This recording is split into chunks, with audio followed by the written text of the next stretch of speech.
Hello बच्चों, स्वागत है आपका एक बार पुनः। आज हम यहाँ पर कक्षा 7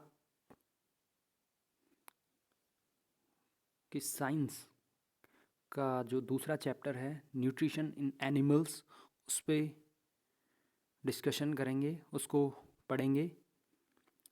प्यारे बच्चों, न्यूट्रिशन इन एनिमल्स मीन्स जंतुओं में पोषण कैसे होता है, जिसमें उनको कौन से पोषक तत्वों की आवश्यकता होती है, कौन सा भोजन उनका होता है, किस प्रकार वो उसको ग्रहण करते हैं, अर्थात मोड ऑफ इनटेक क्या है, और शरीर के द्वारा उसका यूटिलाइजेशन कैसे किया जाता है, और कैसे कॉम्प्लेक्स सब्सटेंस जो होते हैं, कार्बोहाइड्रेट, प्रोटीन्स, फैट्स, इनको सिंपलर सब्सटेंस में कैसे कन्वर्ट किया जाता है और शरीर द्वारा कैसे इसको ग्रहण किया जाता है, इसको ही डाइजेशन भी कहते हैं। तो पहला टॉपिक इसमें different ways of taking food. आप जानते हैं कि सभी जीव अपना भोजन विभिन्न प्रकार की विधियों द्वारा ग्रहण करते हैं। जैसे बीज और जो हमिंग बर्ड्स होती हैं वो नेक्टर को शक करती हैं प्लांट से। ह्यूमन इन्फेंट्स जो होता है नवजात शिशु, और कुछ अन्य जंतुओं के भी जो इन्फेंट्स होते हैं वो मदर्स मिल्क पर डिपेंड रहते हैं, उसको फीड करते हैं। स्नेक्स, पाइथन, ये सारे अपने जो प्रे होते हैं, शिकार होते हैं, उनको सीधा स्वैलो कर देते हैं। और जो एक्वाटिक एनिमल्स होते हैं उनका भी मोड ऑफ टेकिंग फूड अलग अलग प्रकार का होता है। What is the type of food and mode of feeding of the following animals. यहाँ पे एक एक्टिविटी 2.1 है जिस पे हम देखते हैं कि कई सारे एनिमल्स के नाम लिखे हुए हैं और आपने लिखना है कि कौन सा फूड वो लेते हैं एंड मोड ऑफ फीडिंग क्या है। जैसे स्नेल हमारे पास है तो ये ग्रीन लीव्स पे डिपेंड रहता है एंड उनको स्क्रैप करता है, मतलब किस प्रकार से भोजन लेता है।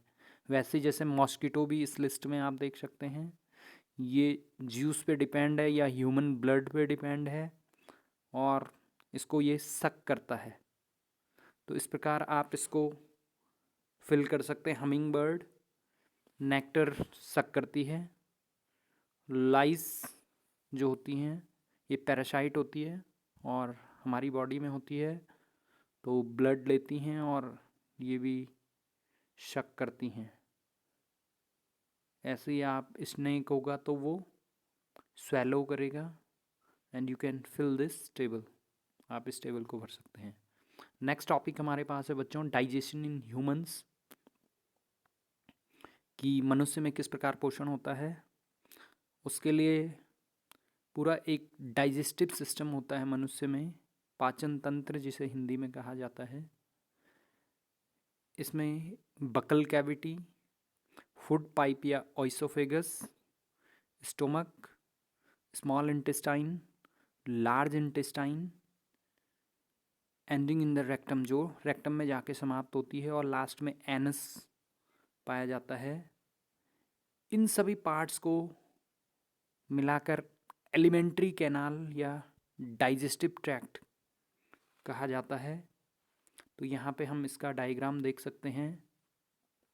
सबसे ऊपर बकल कैविटी है, फिर हमारे पास सलाइवरी ग्लैंड इस यहाँ पर हैं, जो सलाइवा आता है उसको मिक्स किया जाता है, उसको हम अभी डिस्कस करेंगे। फिर यहाँ पर स्टोमक दिख रहा है, liver, gall bladder, pancreas, small intestine, large intestine और एनस है।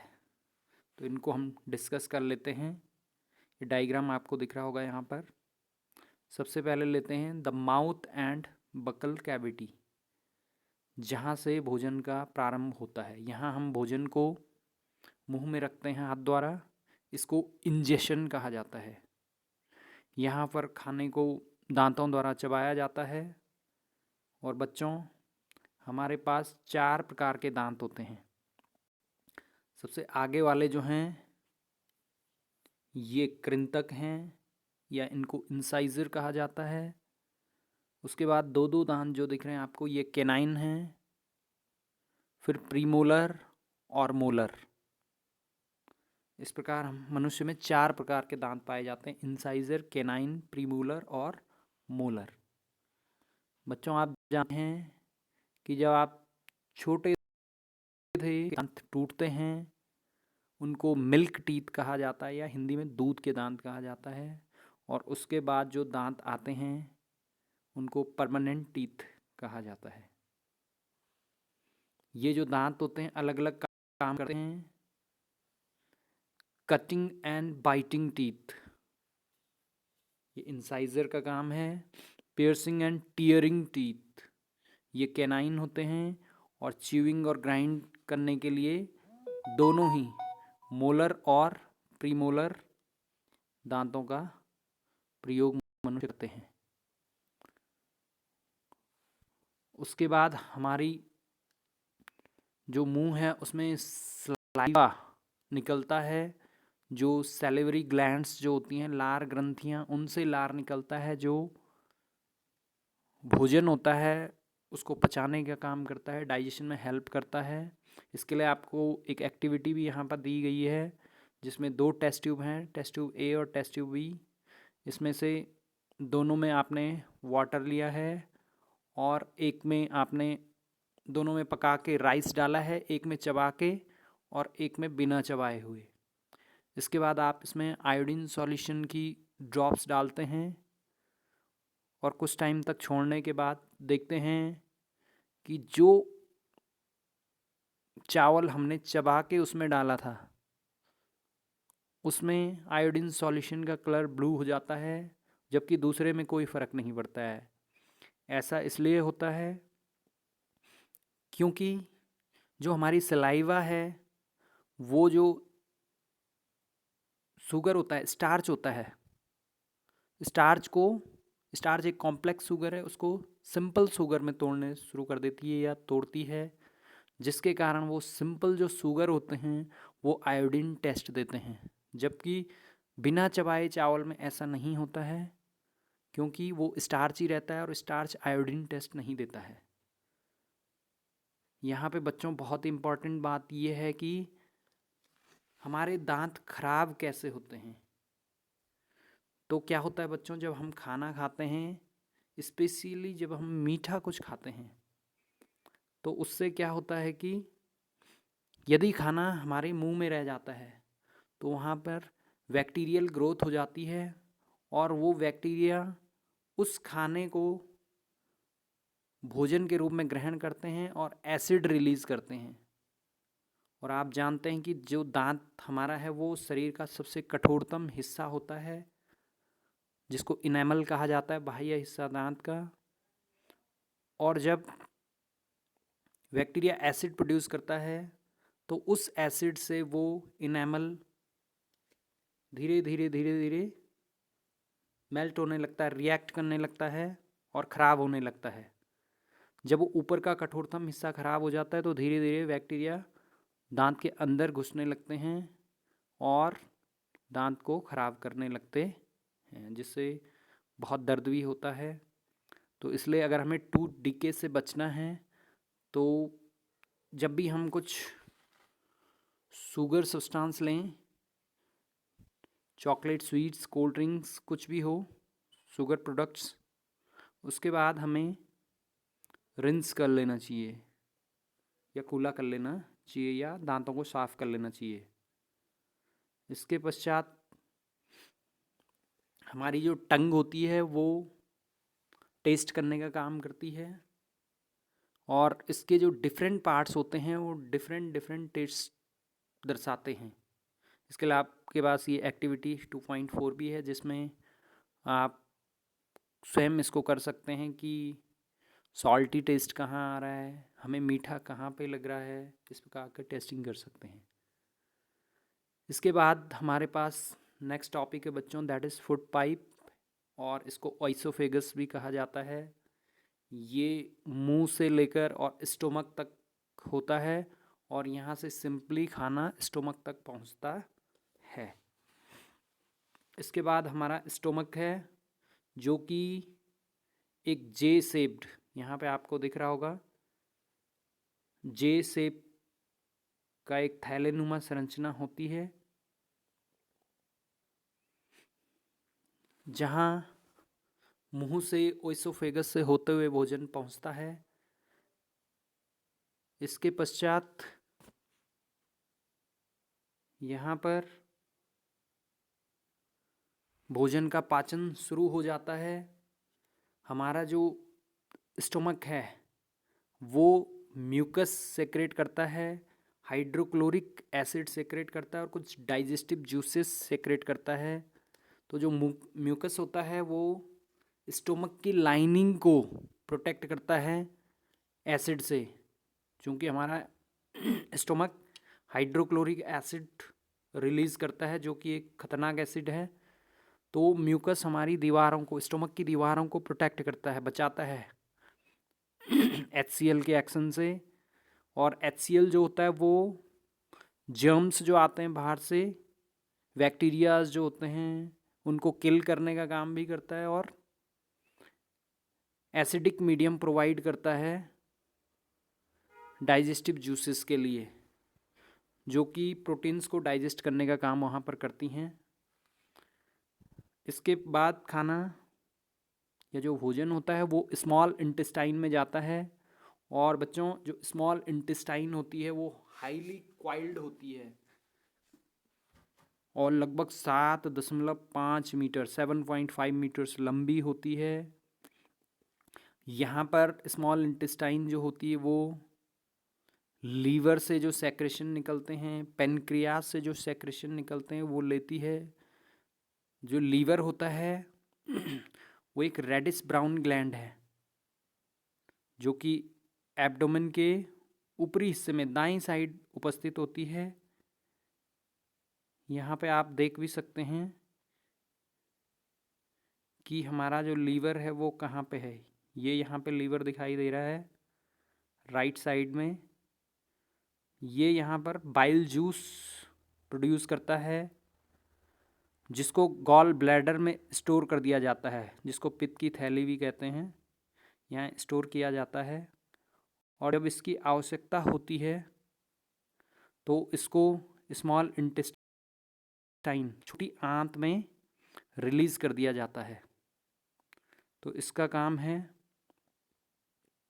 बाइल जूस जो होता है उसका काम है फैट के डाइजेशन में, अर्थात जो वसा हम लेते हैं उसके डाइजेशन में हेल्प करना, फैट्स को सिंपलर सब्सटेंस में तोड़ देना। उसके बाद पेनक्रियाज एक क्रीम कलर की ग्लैंड है, इसको भी मैं यहाँ डायग्राम में आपको दिखाता हूँ। यहाँ पे देखिए पेनक्रियाज ये है, दिख रहा है यहाँ पे, और ये भी हमारे डाइजेशन में हेल्प करती है। यहाँ पर ये जो पेनक्रियाज होता है ये पेनक्रियाटिक जूसेस रिलीज करते हैं, जो कार्बोहाइड्रेट और प्रोटीन्स के पाचन में सहायक होती हैं। जो कार्बोहाइड्रेट होता है वो सिंपल शुगर्स जैसे ग्लूकोज में बदल जाता है स्मॉल इंटेस्टाइन में, और जो फैट्स होती हैं वो फैटी एसिड में, जो ग्लिसरॉल होते हैं जो फैटी एसिड और ग्लिसरॉल में, और जो प्रोटीन्स होते हैं वो अमीनो एसिड में कन्वर्ट हो जाते हैं। अगला है बच्चों एब्जॉर्प्शन इन स्मॉल इंटेस्टाइन। अब जो डाइजेस्टिव फूड होता है उसका एब्जॉर्प्शन होता है छोटी आंत में ही, स्मॉल इंटेस्टाइन में ही। यहाँ पर उंगली जैसी संरचनाएं अंदर से बनी होती हैं, जिनको विलाई कहा जाता है। और ये एब्जॉर्प्शन का जो सरफेस एरिया है अर्थात क्षेत्रफल है उसको बढ़ाती हैं, ताकि अधिक से अधिक भोजन को या जो डाइजेस्टिव फूड है उसको एब्जॉर्ब किया जा सके और शरीर को भेजा जा सके। तो ये विलाई यहाँ पर काम करती हैं और ये एब्जॉर्ब करती हैं। यहाँ पर इसको, ये जो प्रोसेस है शरीर को पचे भोजन को भेजे जाने की, इसको एसिमिलेशन कहा जाता है। और उसके बाद ये जो भोजन होता है ब्लड कैपिलरीज के द्वारा हमारी कोशिकाओं या सेल्स तक पहुंचता है, जहाँ पर ग्लूकोज का ऑक्सीडेशन हो जाता है और जिससे एनर्जी रिलीज़ होती है, जो एनर्जी शरीर द्वारा यूज़ की जाती है। और इसका जो बाई प्रोडक्ट होते हैं वो कार्बन डाइऑक्साइड और वाटर बनते हैं। वाटर बॉडी द्वारा रिलीज़ किया जाता है, यूज किया जाता है, जबकि कार्बन डाइऑक्साइड को लंग्स के थ्रू एक्सहेल किया जाता है। उसके बाद लार्ज इंटेस्टाइन होती है बच्चों। ये लार्ज ज़रूर है लेकिन ये स्मॉल इंटेस्टाइन से लेंथ में छोटी होती है, हाँ वाइडर ज़्यादा होती है। ये लगभग, मैंने स्मॉल इंटेस्टाइन में कहा था कि 7.5 मीटर, और ये लगभग 1.5 मीटर लेंथ की होती है। इसका काम है पानी जो होता है, जो वाटर होता है उसको एब्जॉर्ब करना, और जो कुछ सॉल्ट्स होते हैं उनको एब्जॉर्ब करना। और उसके बाद ये जो रिमेनिंग वेस्ट होता है उसको रेक्टम में पास कर देती है। That is the function of large intestine. Next is digestion, that was the digestion in human beings. अब हम डिस्कस करेंगे डाइजेशन इन ग्रास ईटिंग एनिमल्स। ऐसे जानवर जो घास खाते हैं उनमें डाइजेशन डिस्कस करते हैं। जैसे हमारे पास काउज है, बफलोज हैं, डियर हैं। तो इनमें क्या होता है बच्चों, बहुत ज़्यादा अंतर तो नहीं है, लेकिन ये क्या होता है इनमें कि ये सेलुलोज को भी डाइजेस्ट कर सकते हैं। सेलुलोज एक कार्बोहाइड्रेट है जो प्लांट्स में पाया जाता है। आपने सुना होगा कि जो प्लांट सेल है उसकी सेल वॉल सेलुलोज से बनी होती है। तो वो सेलुलोज ह्यूमंस और कुछ और जो जानवर होते हैं वो डाइजेस्ट नहीं कर पाते हैं, इसलिए हम घास को डाइजेस्ट नहीं कर पाते हैं। जबकि ये जो एनिमल्स होते हैं, ये काउज, बफलोज, ये डाइजेस्ट कर देते हैं। इन्हें र्यूमिनेंट्स कहा जाता है इसीलिए, और क्योंकि इनके पास र्यूमिन होता है। ये क्या करते हैं, पहले खाना जल्दी जल्दी निगल लेते हैं और र्यूमिन्स में कलेक्ट कर लेते हैं बिना चबाया हुआ खाना। उसके बाद धीरे धीरे खाने को वापस मुंह में लेके आते हैं और फिर धीरे धीरे चबाते रहते हैं। हिंदी में आपने सुना होगा कि ये जुगाली करना, और इंग्लिश में इसे कहा जाता है बच्चों rumination. That's why we call them ruminants, इसीलिए इनको र्यूमिनेंट कहा जाता है। इनका एक सैक लाइक स्ट्रक्चर होता है स्मॉल इंटेस्टाइन में, जहाँ ये सेलुलोज का डाइजेशन करते हैं। उसके बाद है feeding and digestion in amoeba. Amoeba में डाइजेशन कैसे होगा? अमीबा क्या बच्चों? It is a microscopic single celled organism है, यूनिसेलुलर है, एक ही सेल है इसमें। इसमें सेल मेम्ब्रेन होता है, राउंडेड डेंस न्यूक्लियस होता है, और स्मॉल बबल लाइक वैक्यूल्स होती हैं इसके साइटोप्लाज्म में। अमीबा कॉन्स्टेंटली अपना शेप और पोजीशन चेंज कर सकता है, और जब ये कहीं पे खाने को सेंस करता है तो इसकी फिंगर लाइक प्रोजेक्शन बाहर आ जाती हैं, उंगली जैसी संरचनाएं बनती हैं जिनको स्यूडोपोडिया कहा जाता है। इनको फूड के चारों तरफ घेर के उसको कैप्चर कर लेता है और सीधा ऐसे ही स्वेलो कर देता है। उसके बाद ये फूड वैक्यूल में जाता है जहाँ इसका डाइजेशन डाइजेस्टिव जूस के साथ अमीबा करता है फूड वैक्यूल में। तो यहाँ पे आपने देखा बच्चों की digestion different kinds of animals में एंड ह्यूमन बींग्स में कैसे होता है। जो कुछ कीवर्ड्स यहाँ पे थे आप मेरे साथ बोलेंगे: absorption, amino acids, amoeba, assimilation, bile, buccal cavity, canine, cellulose, digestion, egestion, fatty acids, food vacuole, gall bladder, glycerol, incisor, ingestion, liver, milk teeth, molar, permanent teeth, oesophagus, pancreas, premolar, pseudopodia, rumen, ruminant, rumination, salivary gland, villi and saliva. Next we have the exercise. तो यहाँ पे बच्चों हमारे पास exercise है. तो first question है fill in the blanks. The main steps of digestion in human beings are. तो कौन से स्टेप हैं? First one is ingestion, then digestion, then absorption, then assimilation and egestion. Next one is the largest gland in the human body is liver. The stomach release hydrochloric acid and digestive juices. यहाँ आप fill करेंगे digestive. The inner wall of small intestine has many finger-like outgrowths called. यहाँ पे आप लिखेंगे बच्चों villi. Amoeba digest its food in food vacuole. Next we have true and false. तो first one is digestion of starch starts in stomach. कि digestion of starch stomach में start होता है, ऐसा नहीं है, ये माउथ में भी स्टार्ट हो जाता है, इसलिए ये फॉल्स होगा. The tongue helps in mixing food with saliva. बिल्कुल सही है, जीभ सलाइवा के साथ फूड को मिक्स करती है, तो this is true. The gall bladder temporarily stores bile. ये भी ट्रू है, गॉल ब्लैडर बाइल को स्टोर करता है. The ruminants bring back swallowed grass into their mouth and chew for some times. बिल्कुल ruminant वापस मुंह में लाते हैं और उसको चबाते हैं. That's true. Next is tick the mark the correct answer in each of the following. Fat is completely digested in the. Now you have to find out कि fat का digestion कहाँ होता है. तो complete digestion is small intestine में. Next is water from undigested food is absorb mainly इन. तो यहाँ पे आपका आंसर होगा लार्ज इंटेस्टाइन में.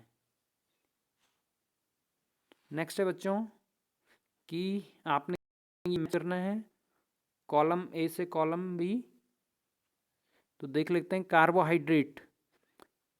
कार्बोहाइड्रेट क्या है? That is sugar. Proteins amino acids. और फैट्स, जो प्रोटीन बने होते हैं अमीनो एसिड से, जो फैट होता है वो डाइजेशन के बाद फैटी एसिड एंड ग्लिसरॉल में कन्वर्ट हो जाता है. सो ये आपका आंसर होगा. नेक्स्ट है आपका what are villi, what is their location and function. तो विलाई आप जानते हैं बच्चों क्या होती हैं. Villi are finger like projection होती हैं for outgrowth. They are present in the small intestine of our digestive system. The villi increase the surface area for absorption of digestion food. Digested जो food होता है उसके लिए absorption के लिए surface area को बना देते हैं. Next is where is the bile produced? Which component of food does it help to digest? तो bile कहाँ produce होता है? Bile is juice is produced in the liver. liver का काम ही यही है कि वो bile juice को produce करता है और ये help करता है किसमें? digestion of fats में. Name the type of carbohydrate that can be digested by ruminants. वो कार्बोहाइड्रेट कौन सा है? अभी बताया मैंने, सेलुलोज. वो कार्बोहाइड्रेट जो रूमिनेंट्स डाइजेस्ट कर सकते हैं पर ह्यूमन बींग्स नहीं कर सकते हैं.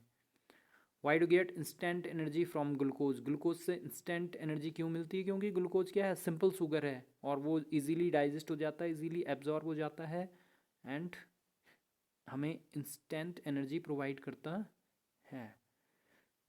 Next is which part the digestive canal is involve in. Absorption of food मैंने बताया आपको स्मॉल इंटेस्टाइन में होता है.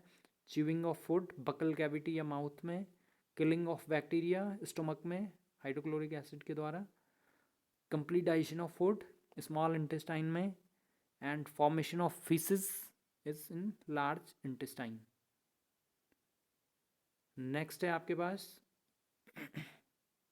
write one similarity and one difference between the nutrition in amoeba and human beings. तो इसमें क्या है? सिमिलरिटी है, both amoeba and human beings follow the holozoic type of nutrition. और डिफरेंस है humans intake food through buccal cavity, जबकि amoeba क्या करता है? इंजेस्टेड फूड थ्रू स्यूडोपोडिया से लेता है. So that is the difference. Next we have, that is match column first with the suitable items in the column second. So we have first one is salivary gland. So salivary gland क्या करते हैं बच्चों, saliva का secretion करते हैं, तो आप इसको यहाँ पे मिला लेंगे। नेक्स्ट है हमारे पास स्टोमक, स्टोमक करता है एसिड रिलीज, तो यहाँ मिल जाएगा। नेक्स्ट है लीवर, बाइल जूस सेक्रेशन, तो यहाँ मिल जाएगा। Rectum, storage of undigested food, तो इसको यहाँ मिला लेंगे। Next is small intestine, small intestine digestion is completed, तो ये यहाँ पूरा डाइजेशन कंप्लीट हो जाता है। And large intestine is absorption of water. So इस प्रकार आप देखते हैं कि ये यहाँ पर मैचिंग होती है बच्चों। नेक्स्ट इज यहाँ पर है लेवल, तो आप यहाँ पर लेवल कर सकते हैं कि gall bladder, then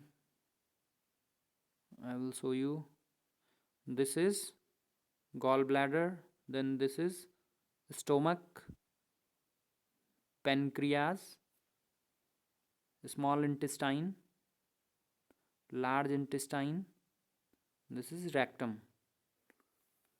So you can write them. So I hope कि आप लोगों ने ये समझा होगा और आपको समझ आ गया होगा। Thank you very much.